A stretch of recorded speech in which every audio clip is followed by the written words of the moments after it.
Assalamualaikum warahmatullahi wabarakatuh. Alhamdulillahirrahmanirrahim. Bagaimana kabar anak-anak hari ini? Semuanya sehat? Alhamdulillah semuanya sehat. Oke, MBK-nya sudah dimakan?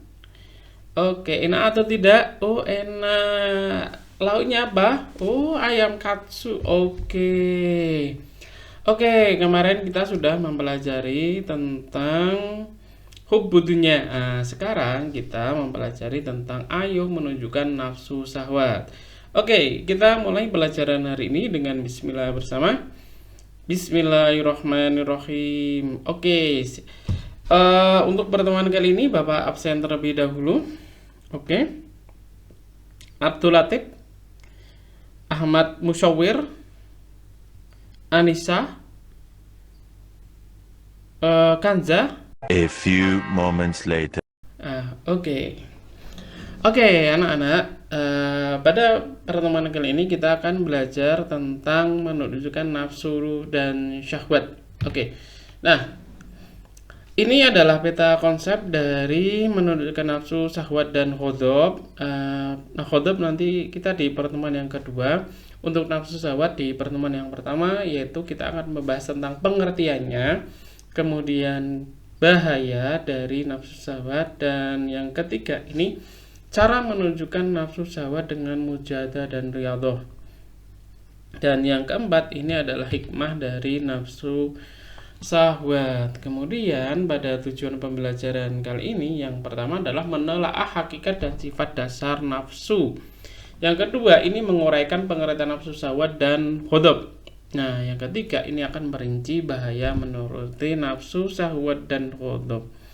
Yang keempat ini menguraikan cara menundukkan nafsu syahwat dan khodob. Selanjutnya yaitu yang kelima menguraikan hikmah dan menunjukkan nafsu syahwat. Nah, yang keenam ini nanti kita akan mendiskusikan tentang hakikat dan sifat dasar nafsu syahwat. Selanjutnya anak-anak, hawa nafsu ini adalah kendaraannya setan. Nah, orang yang tidak diperbudak hawa nafsu ini tidak akan tersentuh api neraka. Nah, jadi hati-hati kita menjalankan dalam kehidupan sehari-hari. Hawa nafsu ini memang kita sudah di-include ya. Hawa nafsu itu include pada setiap manusia. Setiap manusia itu punya hawa dan nafsu. Tinggal kita menerapkannya bagaimana. Nah, hawa nafsu ini diciptakan oleh Allah ini untuk keberlangsungan hidup manusia. Nah, contohnya adalah seperti makan, minum, bekerja, dan sebagainya itu adalah hawa nafsu. Nah, hawa nafsu ini jangan sampai menjerumuskan kita ke dalam lubang yang membawa kita ke dalam api neraka. Nah, selanjutnya kita di sini pada pembelajaran kali ini kita akan memberlakukan atau menggunakan metode problem based learning atau pembelajaran berbasis masalah. Nah, pada pertemuan kali ini kita akan membagi kelompok ya. Kita akan membagi kelompok menjadi 5, yaitu masing-masing 5 sampai 6 anggota. Nah, setelah itu kita akan diskusi. Nah, kalian nanti akan berdiskusi terkait dengan materi dengan kelompoknya masing-masing. Nah, yang pertama nanti perwakilan dari kelompok nanti bisa untuk mempresentasikan hasil diskusinya. Anak-anak sudah siap?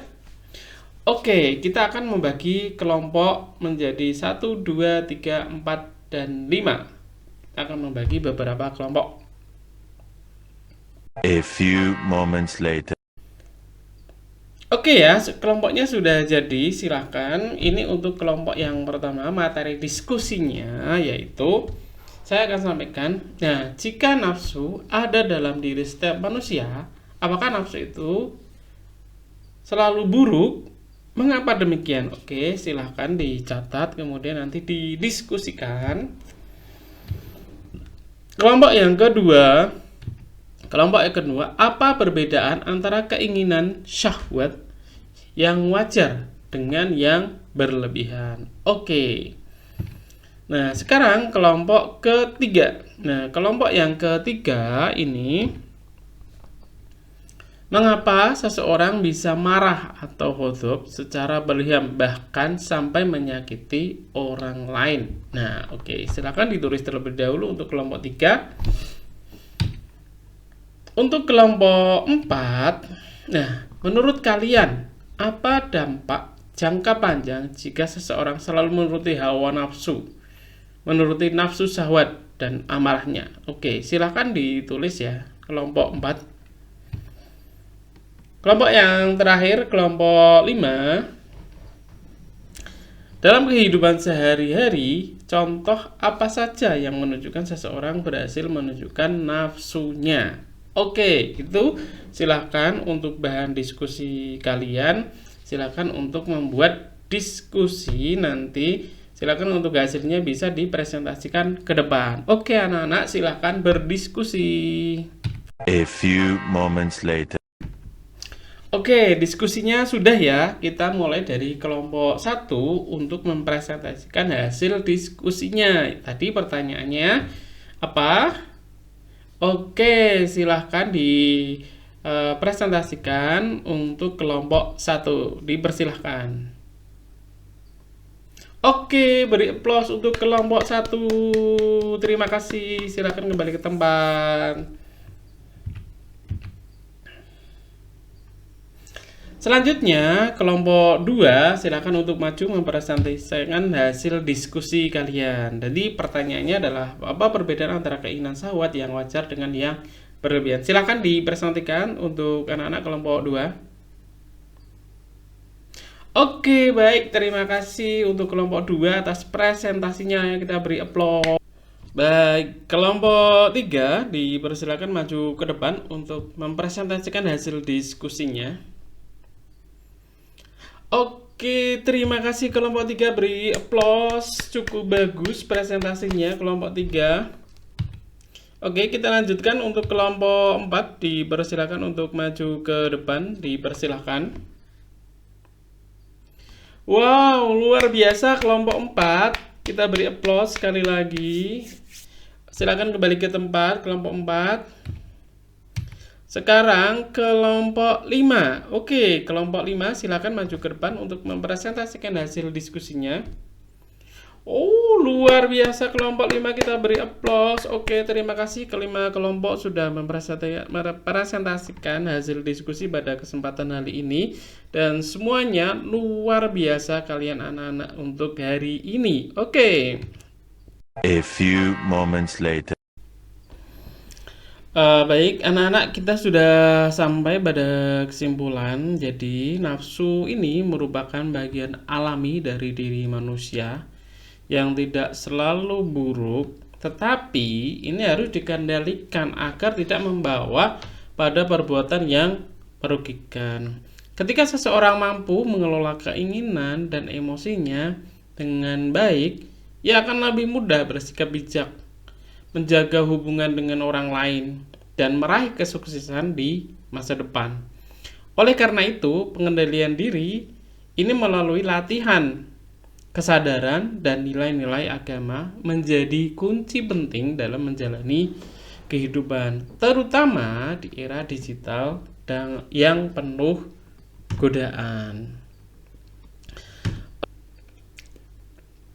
Yang terakhir, ini saya tanya, apa yang akan kalian lakukan jika menghadapi situasi yang memicu emosi atau keinginan berlebihan? Apa kamu coba, Kanza? Oh iya, bagus, betul. Ahmad, apa? Oke, terima kasih, bagus. Nah, jadi untuk memicu emosi, supaya tidak memicu emosi, kita bisa tarik nafas terlebih dahulu, kemudian lepaskan, tarik nafas lagi, lepaskan lagi, supaya kita tidak, emosinya tidak keluar kayak gitu ya. Itu contoh saja. Terima kasih. Baik, untuk pertemuan kali ini kita cukupkan sekian. Mari kita berdoa terlebih dahulu. Alhamdulillahirrabbilalamin. Wabillahi taufiq wal hidayah. Assalamualaikum warahmatullahi wabarakatuh. Sampai berjumpa kembali di pertemuan yang akan datang. Semoga semuanya sehat selalu. Terima kasih.